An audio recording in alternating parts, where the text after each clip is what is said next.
Hi, everyone. My name is Kyla Hannington, and I'm the Public Outreach and Engagement Division Manager with the Prince George's County Office of Human Rights, the county's civil and human rights education and enforcement agency.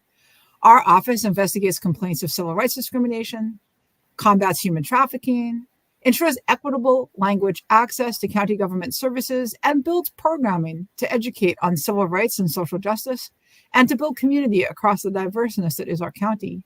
With me today, a co-hosting are Tiana Davis, also from the Office of Human Rights, and Dr. Audrey Lau with the Prince George's County Memorial Library System. And it is our pleasure to welcome you to another episode of Social Justice in Community, our partnership series with the Prince George's County Memorial Library System and the University of Maryland. This series was brought to us by Dr. Chris Marsh, and it looks at questions like, how does human rights research impact our communities? How does scholarship on human rights violations or issues of social justice have any meaning in our day-to-day lives? And what is being discussed, studied, and thought about in universities today? We bring human rights scholars into conversation about their work, about how their work illuminates human rights struggles around us today and what we can do about those struggles. Today, Lane Amerikaner is presenting Workplace Inequality Among LGBTQ plus Adults in the COVID Era. Lane Amerikaner is a University of Maryland sociology doctoral candidate and an editorial assistant for the Journal of Marriage and Family. Her research interests include intersectional approaches to studying health and well-being, LGBTQ plus families, and workplace inequality. Amerikaner is the co-author of Thinking Outside the Girl Box, Teaming Up with Resilient Youth in Appalachia, published by Ohio University Press in 2014. Her dissertation research, which is supported by a Russell Sage Foundation dissertation research grant, examines workplace experiences and well-being among sexual and gender minority adults in the U.S. during the COVID era. Prior to pursuing a doctoral degree, she worked as a writer and editor for multiple nonprofit and community-based advocacy organizations. She has a master's degree in public policy and gender studies from George Washington University, a master's degree in sociology from the University of Maryland, and a bachelor's degree in anthropology from Franklin and Marshall College. Her writing has been published in Social Science and Medicine, Context, The Nation, Ms. Magazine, Huffington Post, among other outlets. So, Lane, it is awesome to have you with us today. Welcome. Thank you so much. I'm really excited to be here and be part of the conversation today.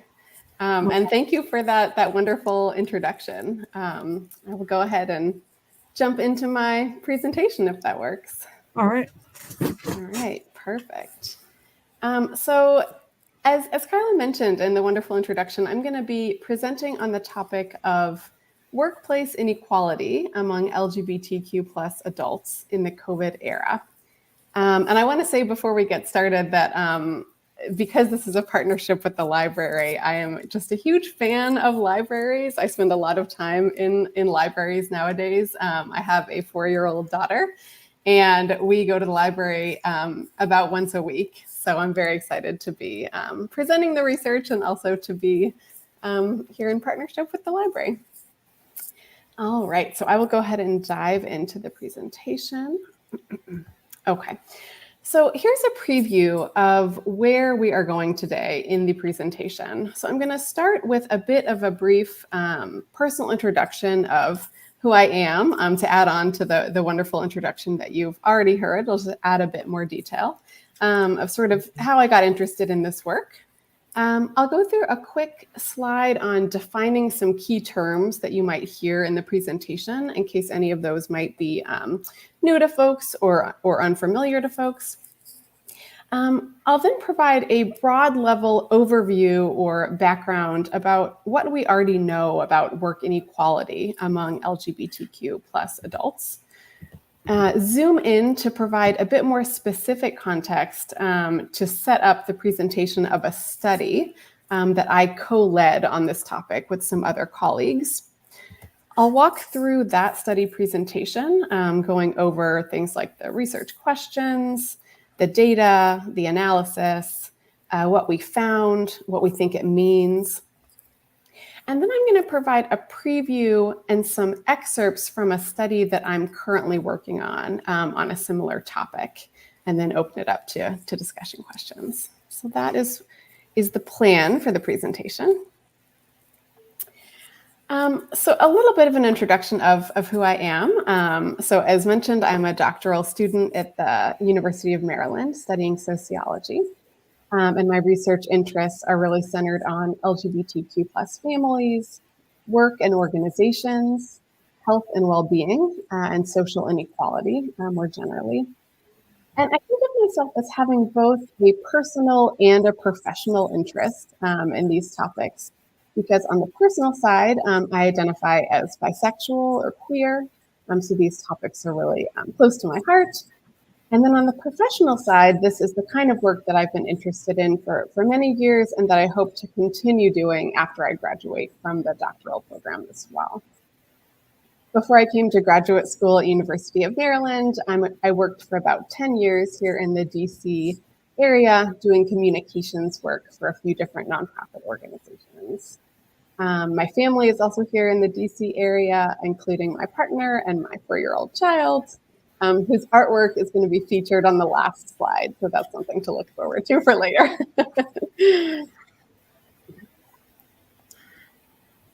So before we get too far along, I just wanted to include a slide with some quick definitions of terms that you might hear me say in the presentation, in case any are unfamiliar to any of the viewers.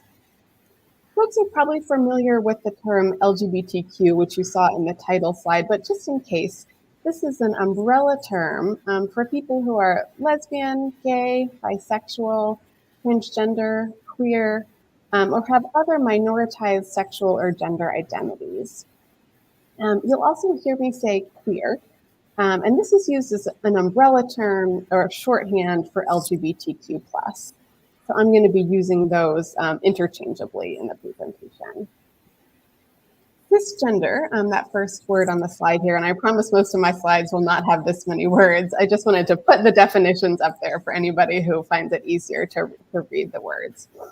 Cisgender is referring to people who have gender identities that are aligned with traditional expectations based on the sex assigned to them at birth. So to give an example of that, the sex assigned to me at birth was female, and I identify as a woman, so I'm a cisgender person.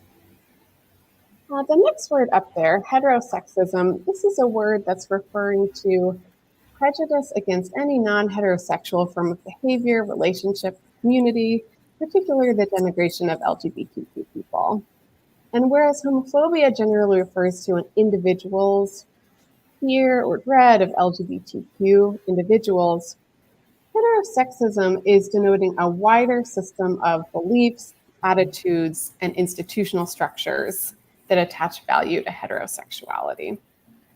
And so this is a definition from the American Psychological Association. And one thing that I like about this definition is that it distinguishes between homophobia or queerphobia, which is typically thought of as kind of an individual level phenomenon, and expands it out to the sort of systematic or institutional privileging of heterosexuality. So I included that definition here to give a sense of kind of the scope of what we're talking about with that word. And then finally, in a similar vein, cissexism is the systematic and institutionalized privileging of cisgender people, which generates myriad inequalities, disadvantages, and discrimination for transgender, non-binary, and various gender non-conforming people. And this definition is from sociologist Angela Jones, who's done some really important work in this area. And of course, all of these things that we're talking about here, heterosexism, cissexism, these things intersect with other isms that may be more familiar to viewers, such as racism, classism, sexism, and that's definitely a theme that we'll come back to later in the presentation. Okay, so let's dive into a bit of background about LGBTQ plus work inequality. So broadly speaking, the past 50 years have seen really big changes in paid work in the US, where what's called precarious work, defined as uncertain, unpredictable, and risky employment, is increasingly prevalent in a polarized labor market. But within studies of these kind of big, broad work trends, limited attention has been paid to what sociologist Joya Misra calls the intersectionality of precarity, or the ways that intersecting social forces like heterosexism, racism, and cissexism create a landscape where precarity is not, as she puts it, an equal opportunity disaster, but it's disproportionately impacting some groups. And particularly understudied in this literature on work inequality are queer workers, especially queer workers racialized as Black, Latinx, and other people of color. Because of structural barriers to good jobs and patterned exposure to mistreatment once employed, queer people might be among those on whom changes in paid work, these sort of broad structural changes that I referred to earlier, may be falling the hardest. So for example, national survey data shows that 13% of white queer people and 32% of queer people of color have experienced anti-LGBTQ discrimination when applying for jobs. Okay. So once employed, queer people are subject to macro level, meso level, and micro level disadvantages. And I'm going to go through what these terms mean and some examples of what I'm talking about there.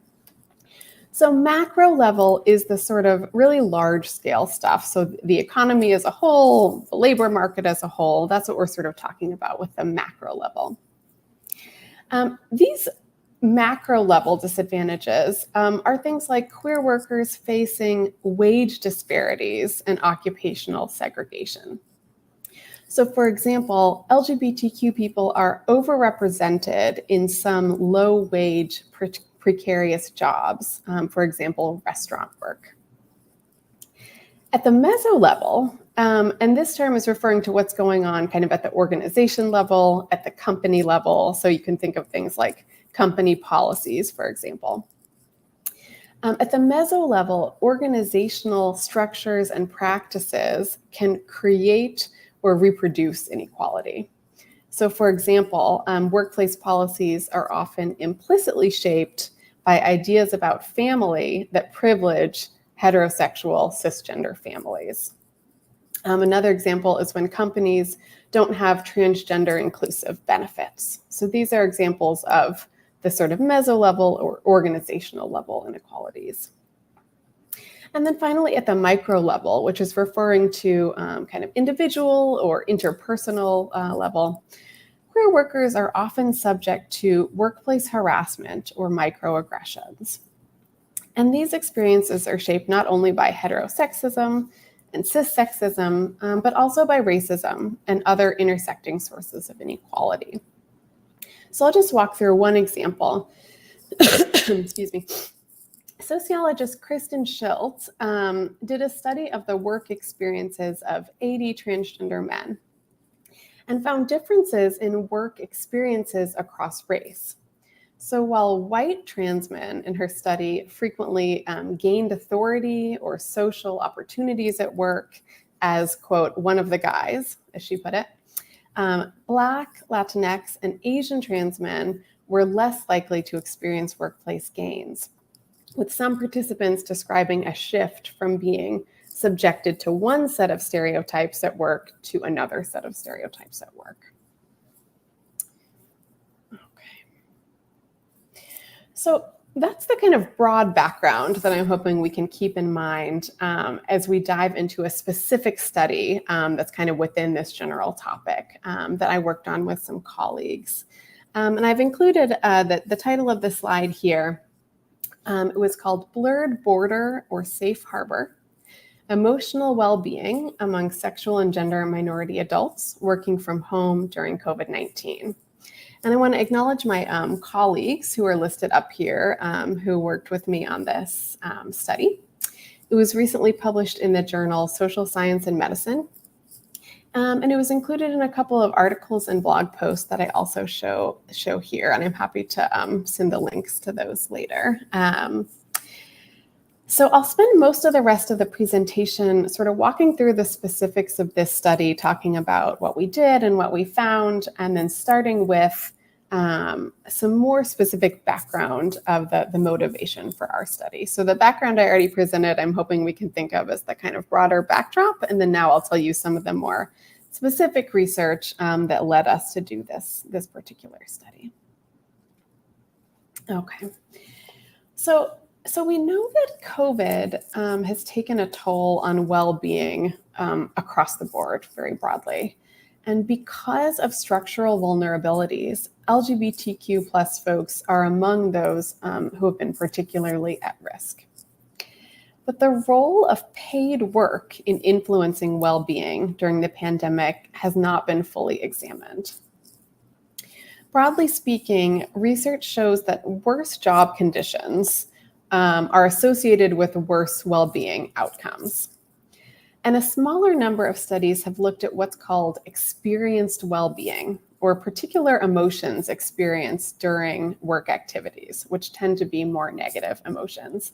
And so I just want to pause here to talk about this concept of experienced well-being. So in research in this area, it sort of distinguishes between different types of ways to think about well-being. So measures like life satisfaction, those are tending to get at a broader view of people's well-being, of like, how do I think my life is going right now overall? Whereas experienced well-being, that's asking folks about things like, how are you feeling minute to minute while you're doing this activity? So people are talking about, for example, while I'm doing my job, I'm feeling really stressed, or I'm feeling relaxed, or I'm feeling happy, or I'm feeling, so it's getting through those sort of minute to minute measures of well-being. So just wanted to pause on that for a minute, because that'll be important later. So less is known in this area of research about how differences in social location, including LGBTQ status, might be related to distinct emotional experiences while working. And just to provide a quick definition of social location, I think of that as kind of a person's location or position in society related to the intersections of that person's identities and the sort of forms of inequality or privilege that influence their experiences and the way that they move through the world. So for example, my social location wouldn't only be that I am a cisgender woman, as mentioned earlier, or only that I'm a white person, or only that I'm bisexual or queer, or only that I'm middle class, et cetera, et cetera. It's sort of all of those things together make up my social location in the way that sociologists think about it. So to get back to, that was a bit of a tangent, but to get back to the point that I was making there, we don't know a lot about how differences in social location, including LGBTQ status, might be related to distinct emotional experiences while folks are working, while folks are doing paid work. So continuing on, as mentioned earlier, past research has documented harassment and other stressors faced by many LGBTQ workers, particularly among those with multiply marginalized identities.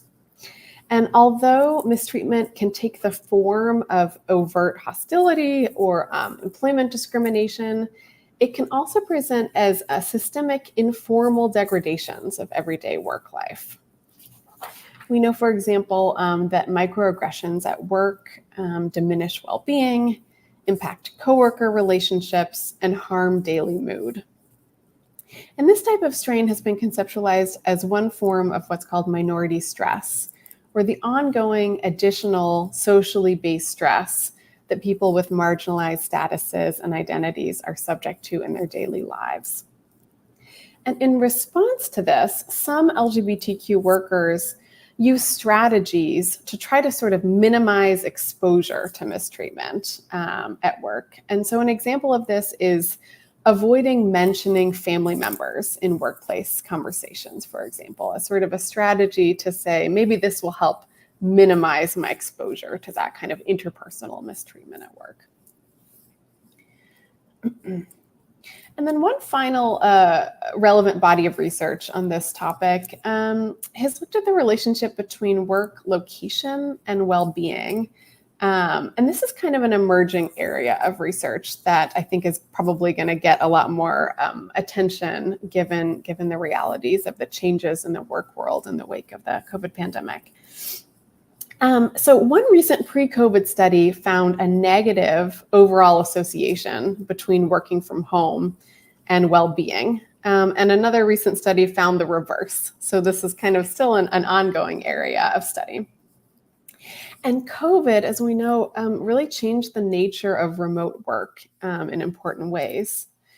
So first, it marked a stark risk divide, as one sociologist puts it, meaning that more advantaged people with jobs that could be done remotely were more insulated from some of the health and economic risks compared to those who were continuing to work in face-to-face jobs.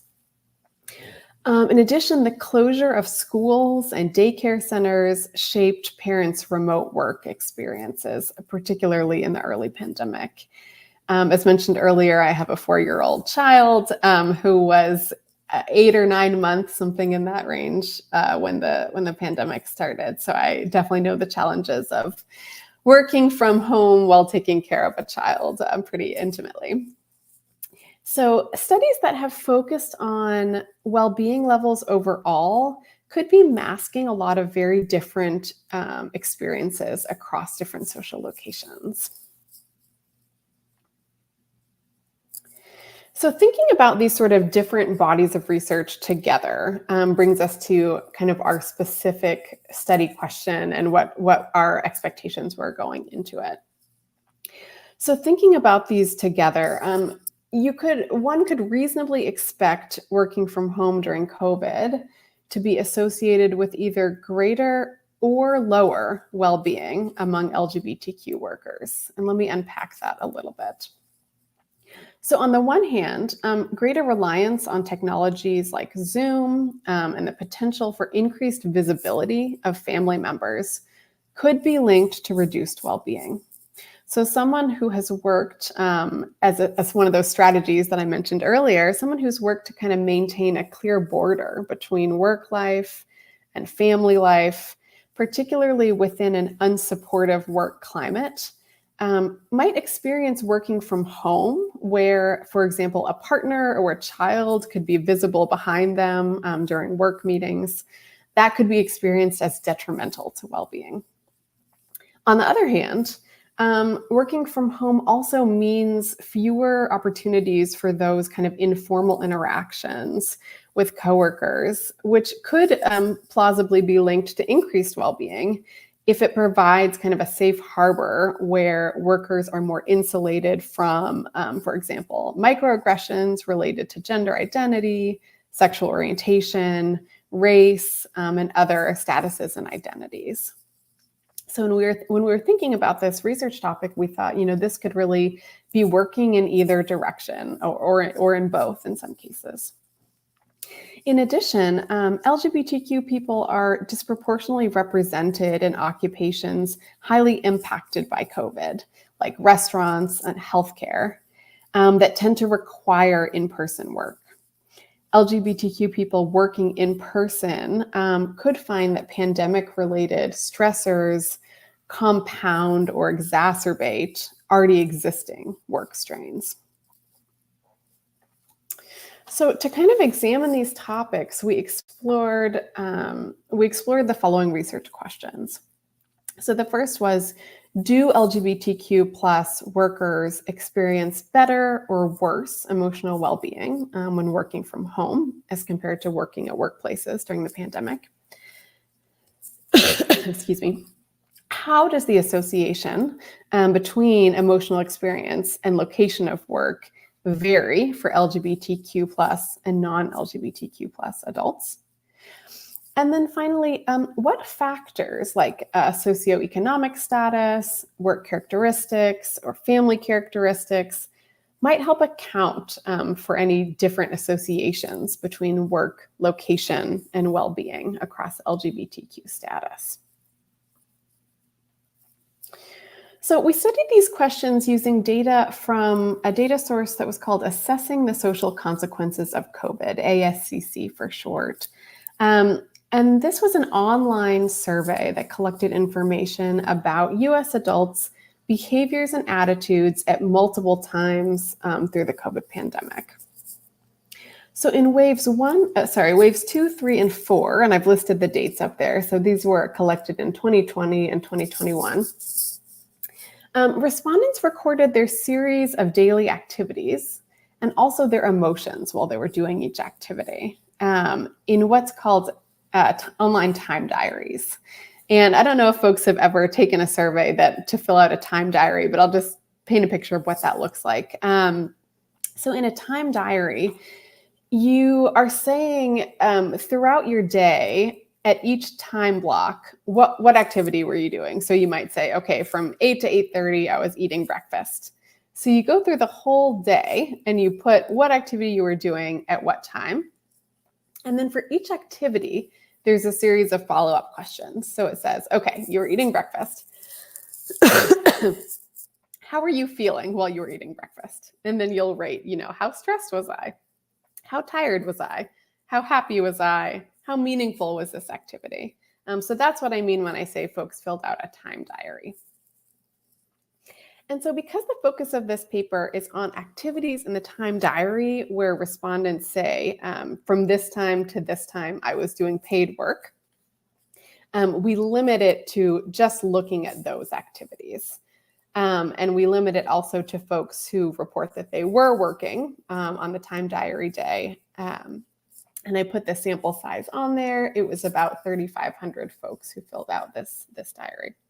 I'm going to pause for 1 second to take a sip of water.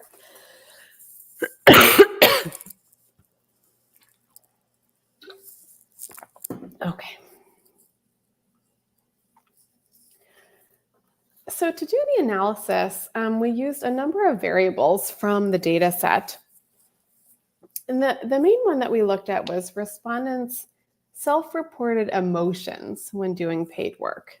So the emotions ranged from 1 to 7, with 1 meaning folks were feeling very little of that emotion, and 7 meaning that they were feeling a lot of that.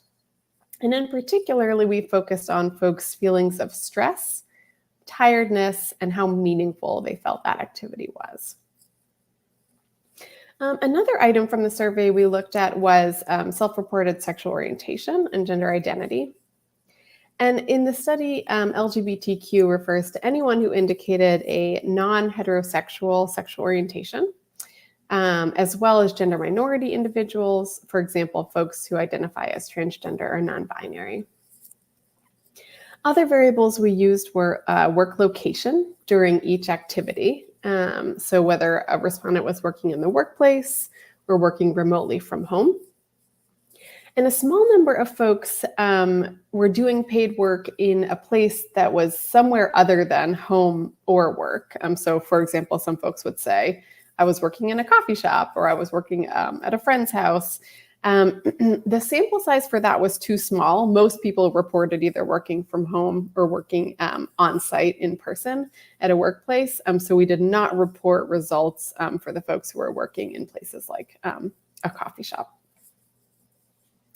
And then we also include adjusted for a number of other variables that we know matter for work well-being. And I'm not going to talk about those in detail here, but I just put them up on the screen so you can kind of look through them.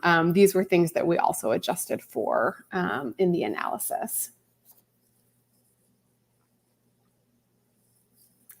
Okay, I won't get into the details of the analysis here, but I will say that we did a statistical analysis called a random effects model to examine these research questions. And again, I just put them there. Again, does the impact of work location on emotions vary for LGBTQ and non-LGBTQ workers? And then what might explain the diverse impacts of work location on LGBTQ and non-LGBTQ workers' emotions? Okay, so what did we find? I'm just going to walk through. Oh, that got a little bit off. So it should say on the left-hand side, stressed, and on the right-hand side, tired. So let me just walk walk you through this image here, because this is sort of our main result. So on the left-hand side, we see self-reported stress. And again, this is while working. So this is while people are doing paid work. So on the left here, we have LGBTQ respondents. And then on the right, within that sort of, sorry, I'm like moving my cursor, but I know you can't see it. So we have LGBTQ on the right, on the left, and then on the right, non-LGBTQ. And we see that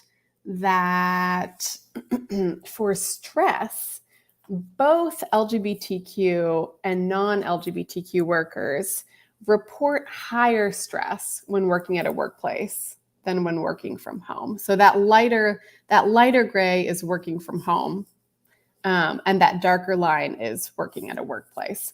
So you see, for both groups, there's higher stress when working at a workplace, but the impact of work location is larger for LGBTQ workers, because LGBTQ workers' stress level is particularly high when working at a workplace. So I don't know if folks are seeing that in the graph, but it's kind of a particularly large gap for LGBTQ workers, more so than for non-LGBTQ workers. And then on the right side, with tiredness, compared with working from home, we also see that LGBTQ workers feel more tired when working in person at a workplace. Whereas on the far right there, for non-LGBTQ, the level of tiredness does not vary significantly by work location. So you see that this is making a difference for LGBTQ workers in terms of tiredness, but not so much in terms of the non-LGBTQ workers. Okay, so to recap, our analysis found differences between LGBTQ and non-LGBTQ workers in the impact of work location on feelings of stress and tiredness while working. And I don't show the statistical analysis, but I'll tell you that the difference could mainly be attributed to LGBTQ workers' higher stress and tiredness levels, while working at a workplace, relative to workers in all other groups. And we found in the analysis that work characteristics explained some of this.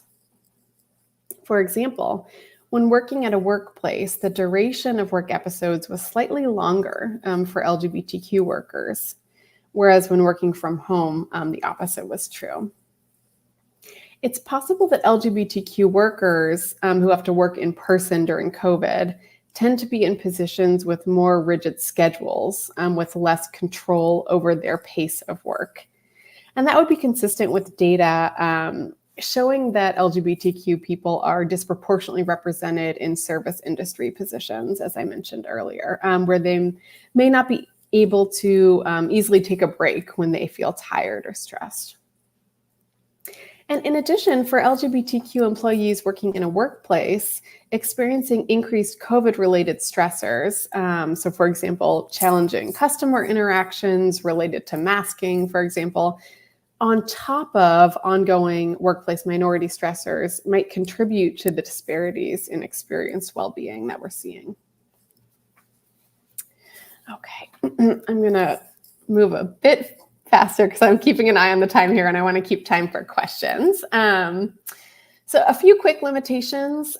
Because of the relatively small number of LGBTQ respondents, we used a broad binary indicator. So we were comparing LGBTQ to non-LGBTQ that groups together all sexual and gender minority respondents. But we know that workplace experiences for lesbian, gay, bisexual, transgender, and other sexual and gender minority workers are often really quite distinct. So this is definitely a limitation related to the statistical analysis. And similarly, small sample sizes prevented us from fully exploring the intersection of race and ethnicity and LGBTQ status using this data set. We did a supplementary analysis using a broad binary variable, so white versus non-white respondents. And that suggests that the overall patterns that we identified here that I presented in the figure were actually even starker for racial minority LGBTQ workers. So in other words, even higher stress levels in workplaces. So this is a really critical area for future work as well. Despite the limitations, there are important implications, I think, from the work. So teleworking, hybrid working, and other work changes, I think, will remain a part of many jobs going forward. So it's sort of important to understand those associations with well-being across groups. And I think it provides also a window into another dimension of the mental health consequences of COVID, and kind of helps unpack another factor that's contributing to well-being disparities in the COVID era and beyond. And I want to also spend a few minutes thinking about kind of what's next in this line of research. And for me, what's next is a research project that's kind of delving into more the details of people's work experiences during COVID. So that quantitative analysis that I just presented, I think we can learn really important things from survey data, and we can learn different things from doing kind of qualitative interviews, ethnographies. Those kind of methodologies can really give us different kinds of information that I think can complement nicely the types of things that we can learn from surveys. So I'm in the process of conducting in-depth qualitative interviews as part of my dissertation with LGBTQ+ workers focused on the impact of work location on work experiences and well-being during the COVID era. And the interview questions center on three broad areas. The first is day-to-day paid work experiences, including the impact of work location, so working from home, working in person.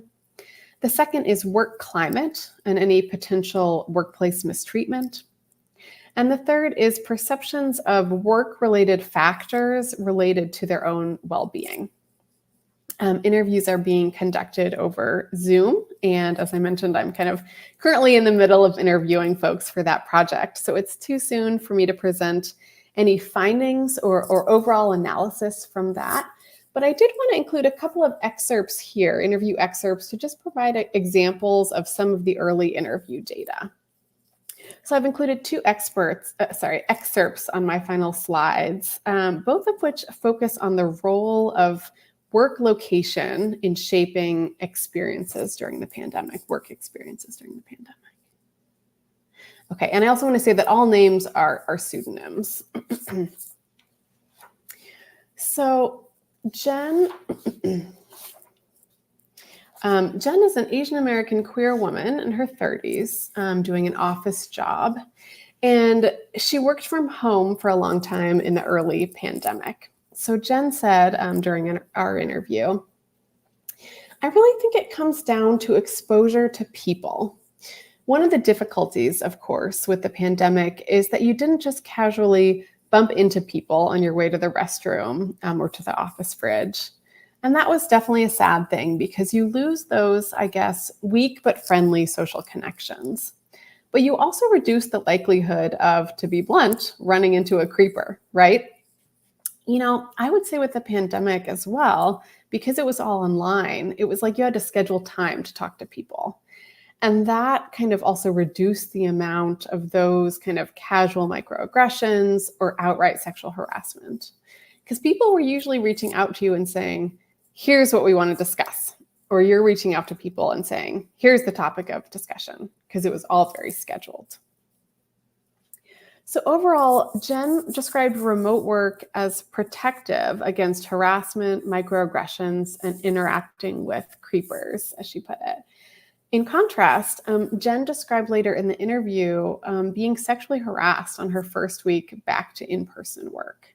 So that underscored how remote work may have been acting as this protective factor. Another participant, Danny, again, a pseudonym, is a white bisexual man in his 50s who's primarily done manual labor throughout his work life, and who very briefly worked from home at the beginning of the pandemic. So Danny said, I've painted my nails before, but only for special occasions or things like that. I'd never just painted my nails just to paint my nails on an ongoing basis. So I grew my nails out because I was working at home. And most of my jobs have been physical jobs. So I took a couple pictures and I shared them with some of my friends online. And about 5 of them just responded with independently of each other through private messages or whatever. And they're all like, hey, you should paint them. And I was like, hey, maybe I will. Yeah, why not? It'd be something kind of fun, something different. And I'm working from home, so it's not like it would affect the job or whatever. I wore them around the house for a couple of days. And then I finally went out and ran some errands and went shopping, whatever, and had my nails painted. And nobody freaked out. Okay, cool. And then I followed up and said, would you say it's fair to say that working from home was a factor in you starting to paint your nails or feeling like that was something you wanted to try? And Danny said, oh, yeah, absolutely. I mean, first off, if nothing else, I think it gave me a bit more freedom to go ahead and do it. So for Danny, briefly working from home was experienced as a bit more freedom to try a new gender expression, which he went on to talk about is now kind of an important part of his interpersonal workplace experiences. So next step for this project are going to be completing the data collection. So, doing more interviews with folks, conducting the analysis. So for example, looking for patterns and themes across the data, and then dissemination of the results. So I'm hoping to set up a website to help disseminate some of the findings from this study and get it out there more broadly. All right, with that, I will pause and say thank you so much. As promised, I have included some original artwork from my 4-year-old that she's very proud of. So you can all look at that. I've also included my contact information here, as well as grateful acknowledgement that the interview study I mentioned at the end is supported in part by the Russell Sage Foundation. So with that, we'll turn it back over for the discussion and for some question and answer. Thank you so much. Thank you. That was great. It was fantastic. I'm just going to take your slides down. Yes, thank you. Okay, this is where Audrey and I talk about who's going to do tech, and then I ruined it by deciding I was going to do it. Thank you. So I have a lot of questions. I also want to say to the audience, people who are watching, type in, if you're watching on Facebook or YouTube, type your question there, type in the chat, and we'll be able to share any comments or questions with Lane. I have a lot of questions. They're all over here. So I'm looking at which one do I want to go, what do I want to start? But I think one of the things that you started off and it was a comment kind of in your introduction, and you were talking about how worse job conditions have impact on, or it correlates with less good, I can't say the word, health outcomes. And that's one of those things that when someone says it, it's well, of course, because of life stresses or whatever. But can we just talk a little bit more about that? I'd love to I don't know how much that you saw that in your research, but I'd love to hear more about that. Yeah, absolutely. And I felt the same way when I saw that when I was researching for this paper. I thought, of course, absolutely, that makes sense. But it's also really important to document those sorts of things, I think. And for me, it's very tied up with this broader picture of the sort of structural changes in paid work that I alluded to at the beginning. So we've seen this rise in precarious unemployment, and it's often thought of as, instead of employers sort of bearing the risks related to employment, those are being passed off onto workers. So I'm thinking about things like knowing your schedule in advance and being able to plan around it in terms of childcare arrangements, daycare pickups, anything like that. Sometimes folks are getting schedules at the very last minute. And that adds a whole other layer of stressors related to navigating sort of work and family life. It's things like, having a closing shift and then an opening shift. So sometimes there's a lot of strain in terms of hours of sleep that folks can get. Being paid by the hour can add pressure to try to get, more work hours in folks that are sometimes trying to navigate multiple job positions if they're not being, compensated enough to live on from one job. So all these things I think are related to these big structural changes, structural positions, and they're things that disproportionately harm folks with marginalized identities because of things like structural racism, because of heterosexism and cissexism. The types of jobs that folks have access to are really shaped by these broad structural forces. And we see that both when people are entering the job market directly. So I cited that data about folks saying, I was discriminated against in job applications or in the hiring process. But you also even see it, I would argue, before that. We see folks, being mistreated in educational institutions or encouraged to go in certain directions in educational institutions.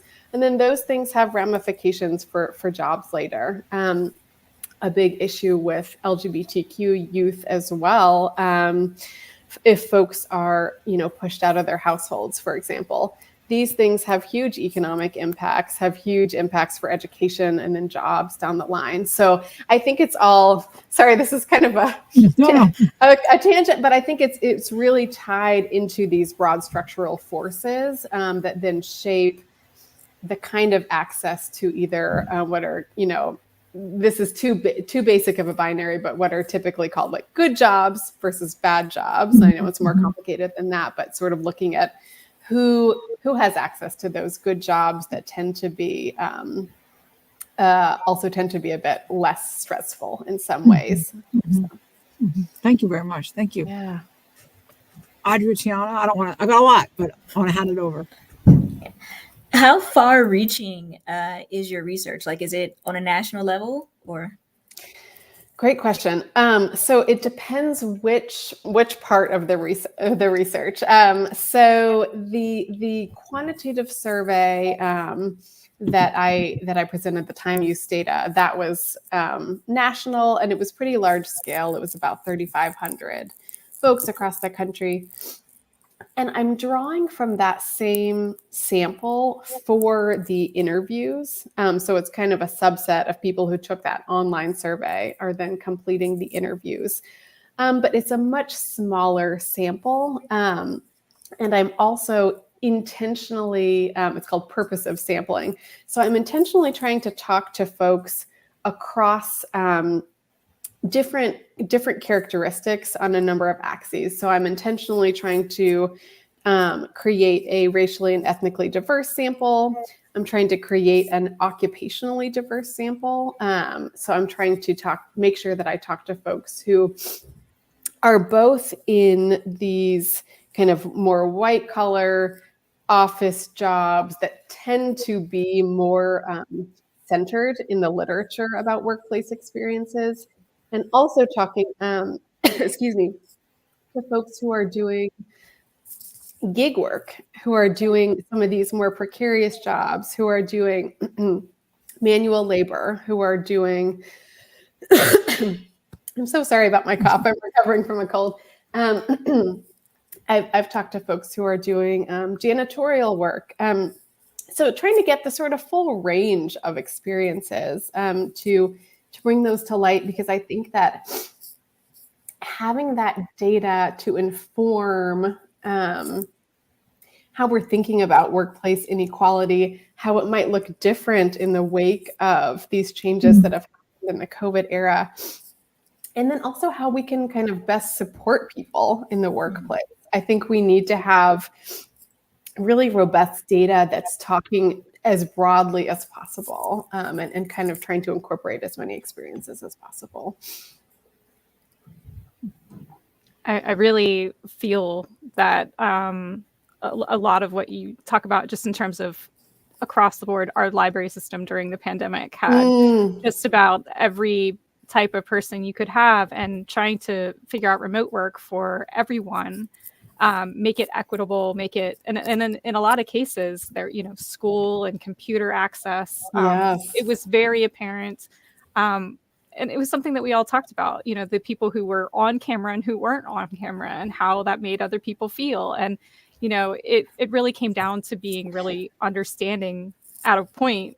These people have children at home. They have, all kinds of things. Whereas I'm just trying to fight with my husband. It's not a big deal. But I just really love the fact that experience may impact better things in the future for us, with employers looking at this information, because I think some of this we knew, but it's really knowing this information. I feel like I can, even just walking into meetings and things, hey, we need to account for this. So I just wanted to say that I really like the idea that experience meant something, and that this is really cool, the way you're able to kind of take this horrible experience that all of us went through, and something good coming out of it.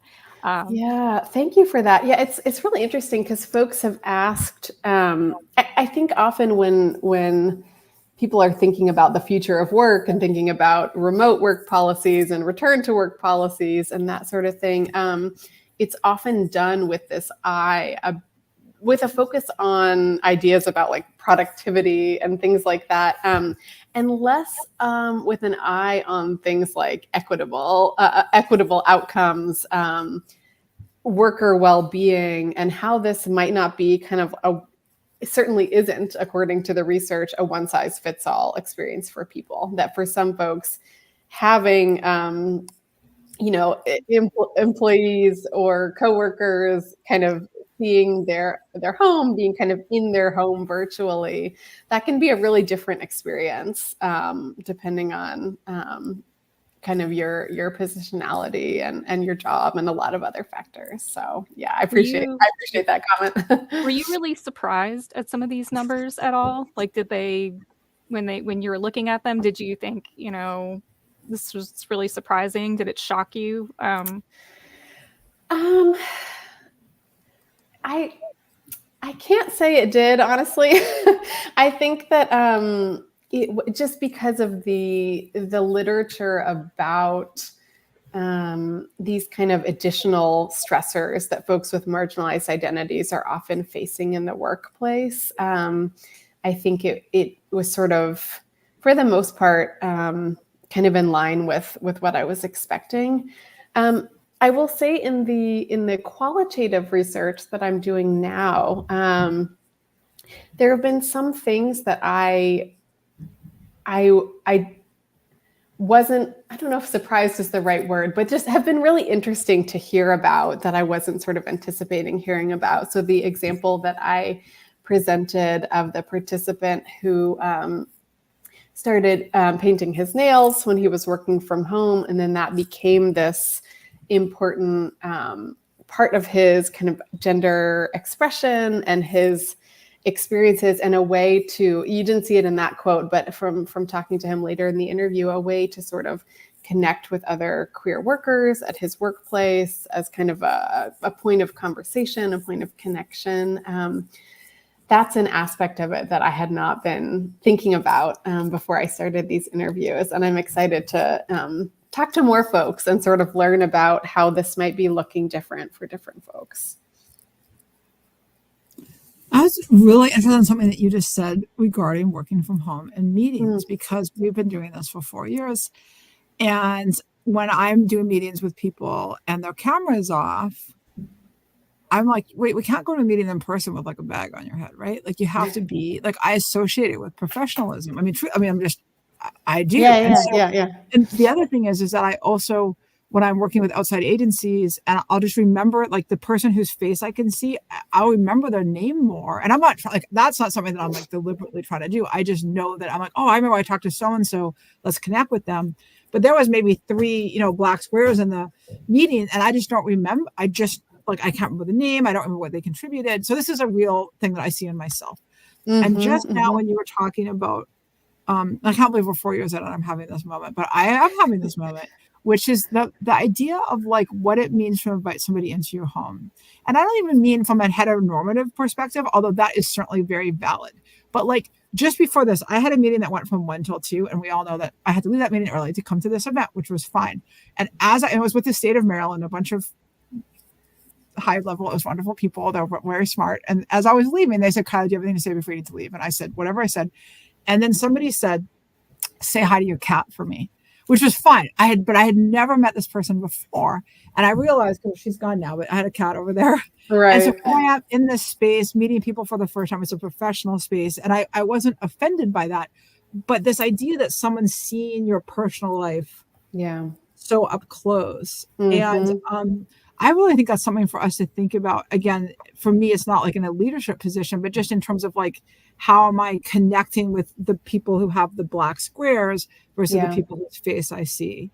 And I'm sorry to be doing this 4 years in, but I'm grateful to have the learning, even today about that. Yeah, thank you for that comment. That's actually one of the things that really, thinking about that early in the pandemic is one of the things that inspired me to sort of pursue this line of research, was thinking about, because I had learned that literature about the strategies that some folks will take of like, okay, if I just never mention my partner, if I never bring my partner to like a work party or things like that, as a way to sort of try to manage or prevent mistreatment, particularly in work environments where they suspect there could be mistreatment. Thinking about like, now that everything for many workers, particularly for more advantaged workers, is shifting to these Zoom meetings, I'm just thinking like, how are folks navigating that? And is that a really difficult thing for some folks? Yeah. And that was actually one of the questions I had, which was like, how did you come to this? So it really, is it from just that, like the cerebral exercise you just took us on, or was it? So that was, I actually remember the moment when I was like the room I was sitting in when I was thinking about that. So for this particular question, yes, it was like that moment.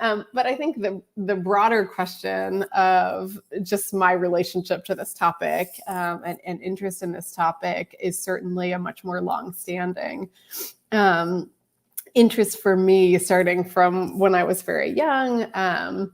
I grew up in West Virginia and was part of my friends and I founded the second school club for queer students, which at the time were called GSAs. I don't know if they're still called that in the state. So it has been kind of a longstanding interest of mine, focus of mine, something that's very close to my heart. And I have done some previous research when I was in undergrad that was focused on the experiences of queer West Virginians in particular, looking at the context of a pretty conservative, pretty rural state, looking at how that might influence folks' experiences as openly queer people. So is there, I don't even know if this is like fair to ask in terms of the research, but like, in your research, have you found that the outcomes have been worse for people who work the more like white collar jobs, their quality of life as it pertains to work, going into the office versus working from home, or those who have the more blue collar or restaurant work type jobs?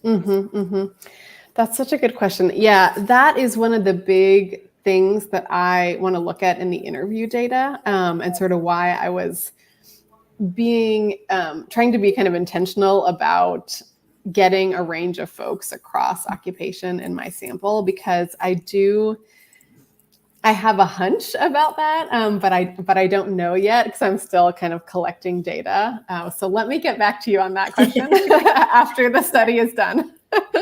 But I think that's a really, really important question, and one that I'm definitely going to focus on. Yeah. So we can do a part 2 to this then. A part 2, exactly. Yeah. All right, awesome. And we would love to have you back and talk more.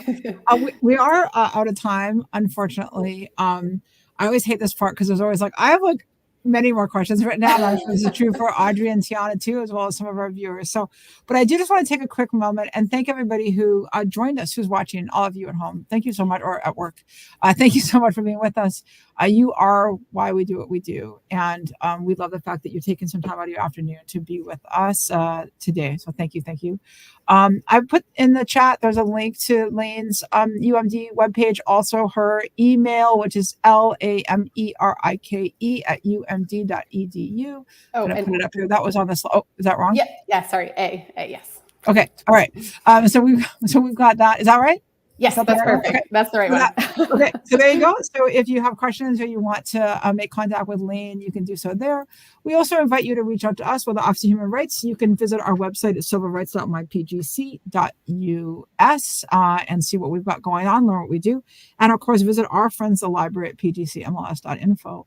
The Social Justice and Community Series, which I said in the beginning is a partnership between us, the library, and the University of Maryland, continues. We do have to take a break next week. Unfortunately, I have a tragedy in my own family. I'm going to be out. So we have had to reschedule the person who we were supposed to see next week, and they were hoping to have them in September. So please tune in September. But our final in the series is going to be May 9th. So we hope you come and join us on May 9th for the final one for this spring. And then we are rolling again all the way through the fall and in the spring of 2025. So we hope you come back. Again, thank you, everybody. Lane, it was awesome having you. Thank you so much for being with us. Thank you for having me. Tiana, Audrey, you guys were great. Thank you. All right. Bye, everyone.